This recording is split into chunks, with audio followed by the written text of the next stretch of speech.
Monsieur le Président, Messieurs les vice-présidents, mes chers collègues, je concentrerai ici mon intervention sur les budgets d'aménagement d'environnement ainsi que sur le SDIS.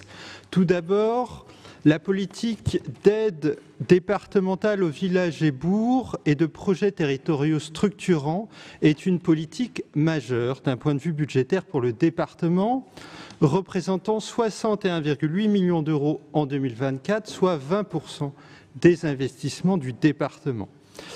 Cette politique connaît certes une petite baisse de 1,8 million par rapport à 2023, mais se maintient à un niveau toujours très élevé par rapport à 2021 et 2022, où ADVB PTS représentait 47 millions d'euros.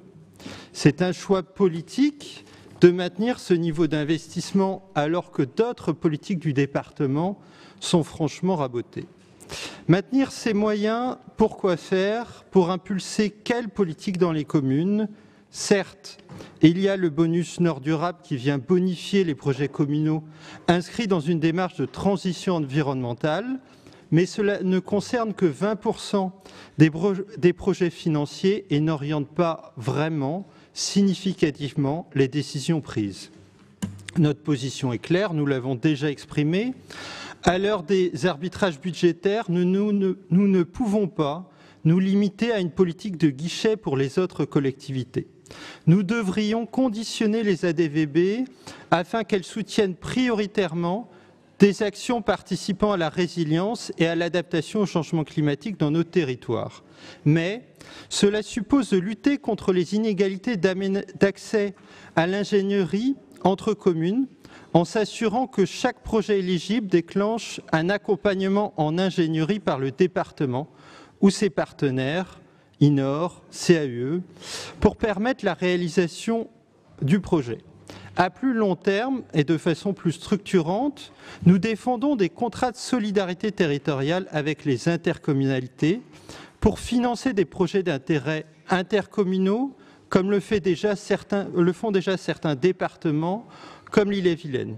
Cette contractualisation permettrait d'allouer de manière équitable à chaque intercommunalité un budget, permettant une péréquation claire selon le niveau de difficulté des territoires et le nombre d'habitants du territoire concerné.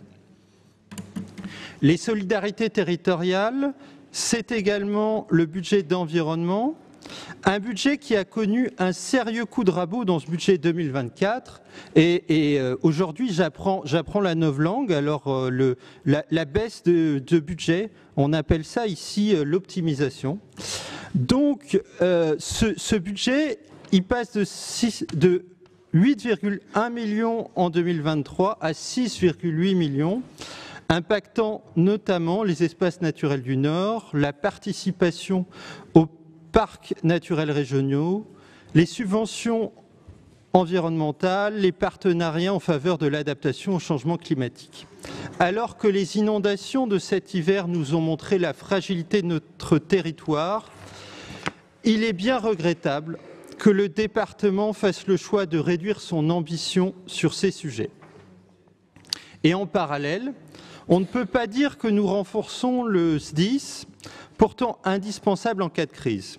Le budget du SDIS fait du surplace en fonctionnement en divisant les dépenses d'investissement par deux, de 4 à 2 millions.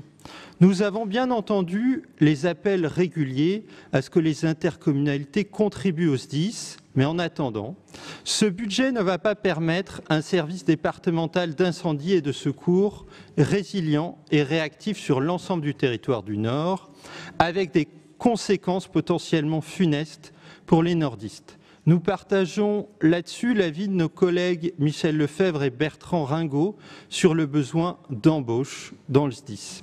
Ces débats, vous les avez eus certainement en conseil d'administration du SDIS où, curiosité démocratique, notre groupe n'est pas représenté.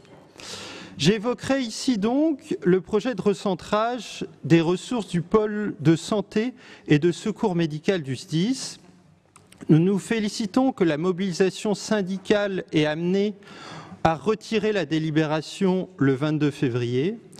En effet, le recentrage des ressources du pôle de santé et secours médical sur ces missions obligatoires se ferait au détriment de l'aide médicale d'urgence au bénéfice des victimes.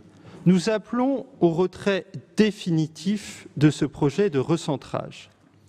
En 2023, ce sont près de 6 000 applications du protocole de soins d'urgence qui ont été réalisées par les infirmiers sapeurs-pompiers du Nord et plus de 8 000 interventions au service de la population et des sapeurs-pompiers.